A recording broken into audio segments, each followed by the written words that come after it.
Well, we all know we should limit our intake of sugars in order to maintain a healthy diet, but a new study out of California shows us or tells us now why eating sugars can lead to weight gain. For more, we are joined by registered dietitian Nishta Saxena. Great to have you with us.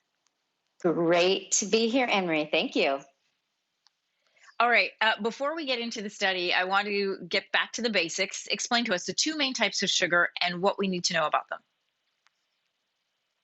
So, the sugars we're talking about today are glucose and sucrose. So, glucose is that sugar that we all need to actually function. It's our brain's preferred source of fuel. Glucose is what all of our food is converted into, and it's the sugar that circulates in our bloodstream. It's a monosaccharide.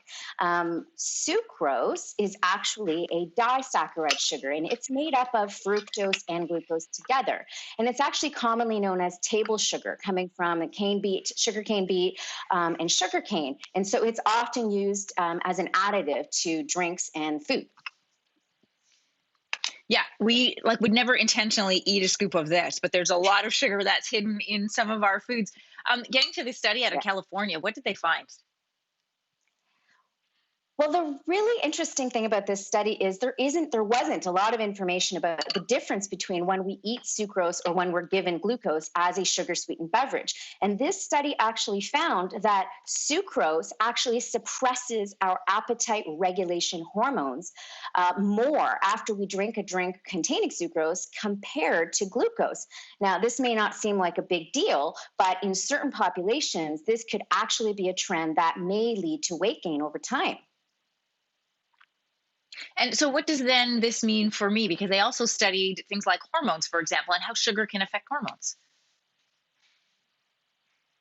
Exactly. And so what they found was when somebody drank a drink, in particular women, and we can talk about that, drank a drink with sucrose, those hormones that help us feel full, our appetite regulation hormones, were lowered. And so that could mean that if you are drinking sugar sweetened beverages on a regular basis, you may actually be affecting your ability to feel full.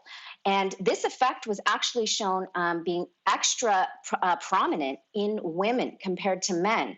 And then if those women are obese women, it was even worse, more profound in that they would have the drink and really not sense that fullness that we want to get after we eat food. So this could be a problem long term. You know, it's not just about calories, it's about the idea of it's messing with our hormonal regulation. All right. A lot of people, though, Nisha, during this time, we are reaching for something that will make us feel good, and grabbing a quick sugary bite can do exactly that, especially when there's really not anywhere else to go. We're inside, we're watching TV. Are there foods that we need to avoid?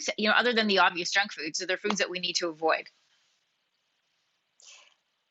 Yeah, I would say this study is just more evidence in the scientific database that sugar sweetened beverages, those things that are sweetened with added sugar, we really want to try and keep to a minimum. Of course, we want to enjoy a treat. We have comfort foods that a lot of people are indulging in right now. I think the most important thing to remember is that foods that would turn to glucose, things like whole grains, fresh fruits, frozen fruit, those are actually very healthy and nutritious, even though they eventually do become sugar. So we don't want people to avoid whole fruit. We want to make sure that they are keeping track of sugar sweetened beverages, particularly children. We'd want those to be avoided if at all possible. So I don't need to cut the fruit out of my diet. I can still grab some grapes. Absolutely. Please grab the grapes. They're an Okay. awesome choice. Yes, enjoy. Okay. I'm going to talk with my mouth full now. Nisha Saxena, always great to talk to you. Thanks for watching. If you like this, be sure to subscribe here. And you can check out more Your Morning videos right here.